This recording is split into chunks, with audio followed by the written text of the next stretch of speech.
Cairo, a city where ancient whispers meet the vibrant pulse of modern life. From my hotel balcony, the call to prayer echoed across rooftops, blending with the city's endless energy. Below, cars and donkey carts shared the road, and the scent of spices drifted from bustling markets. The River Nile, flowing through the heart of Cairo, has witnessed empires rise and fall. Standing by its banks, I felt connected to a past stretching back millennia. Modern skyscrapers stand beside centuries-old mosques and hidden alleyways. Cairo is a patchwork of eras.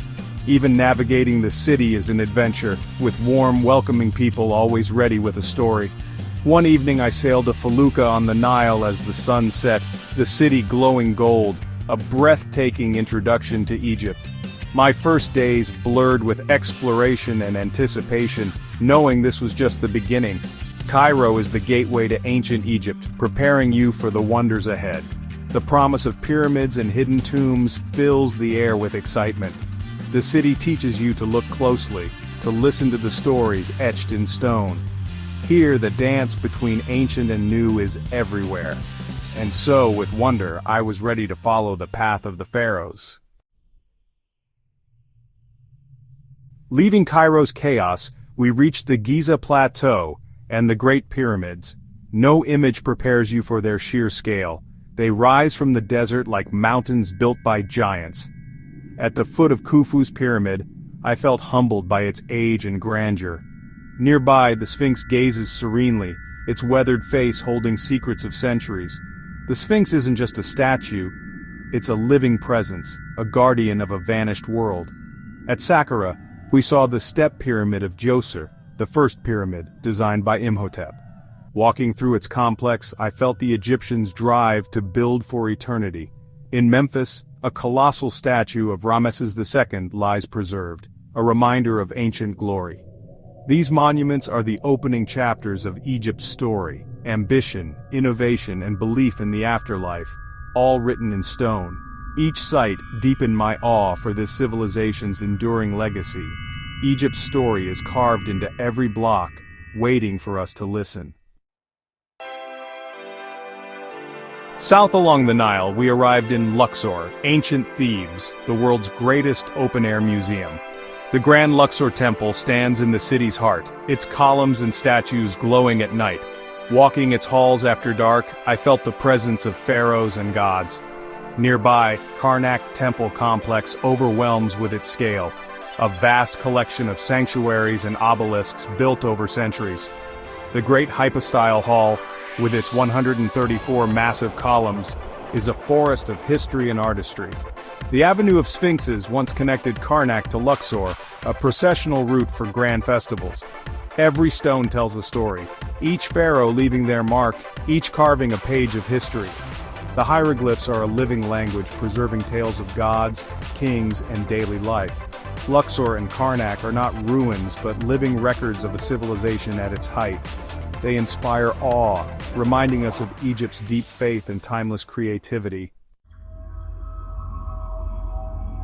Crossing to Luxor's west bank, we entered the Valley of the Kings, a land of secrets and discovery. Descending into tombs, I found vibrant paintings meant to guide pharaohs through the afterlife.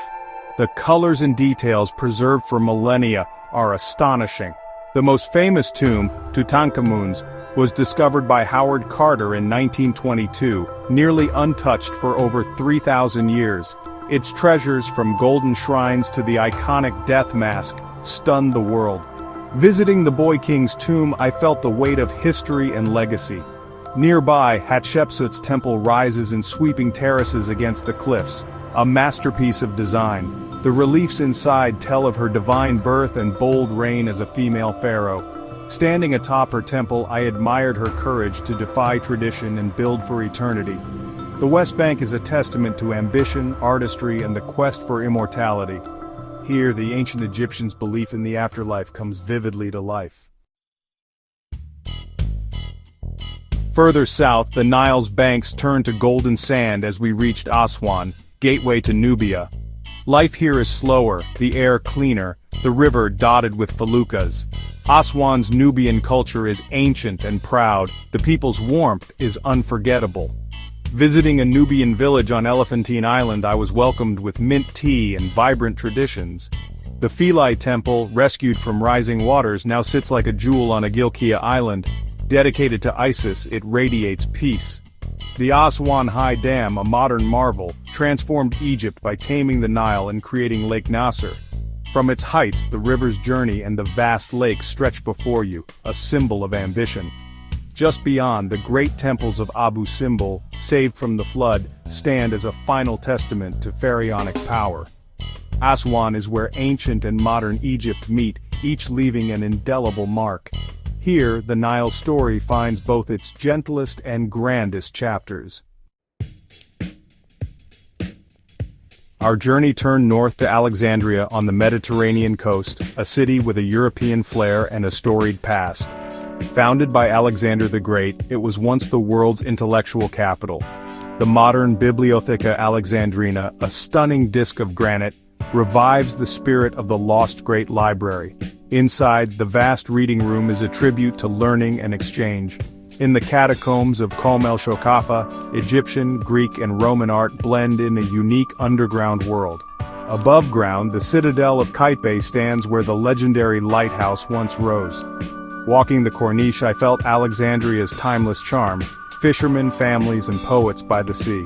This was Cleopatra's city, a place of romance and intrigue. Though many ancient wonders are gone, Alexandria's spirit endures as a bridge between Egypt and the Mediterranean. It adds a rich cosmopolitan layer to Egypt's story. Returning to Cairo, we explored its deeper layers, Islamic, Coptic, and modern. In Islamic Cairo, winding streets reveal stunning mosques and the majestic Mosque of Muhammad Ali atop the citadel. The view from its courtyard is breathtaking, a city of 1,000 minarets. In Coptic Cairo, ancient churches like the Hanging Church and Saints Sergius and Bacchus tell stories of faith and refuge. The Khan el-Khalili Bazaar, alive with scents, sounds, and colors, is the city's beating heart. Sipping mint tea in a bustling coffee house, I watched centuries of commerce and culture unfold. Our journey ended at the Grand Egyptian Museum, home to Tutankhamun's treasures and countless wonders. Walking its halls, I relived the marvels of Egypt, statues, scrolls, and everyday objects that bring the ancient world to life. Egypt's monuments are more than stone and gold. They are a story of ingenuity, faith, and the quest for immortality. Civilizations may pass, but the desire to leave a mark endures. Egypt's story is eternal, echoing through time for all who seek its wonders.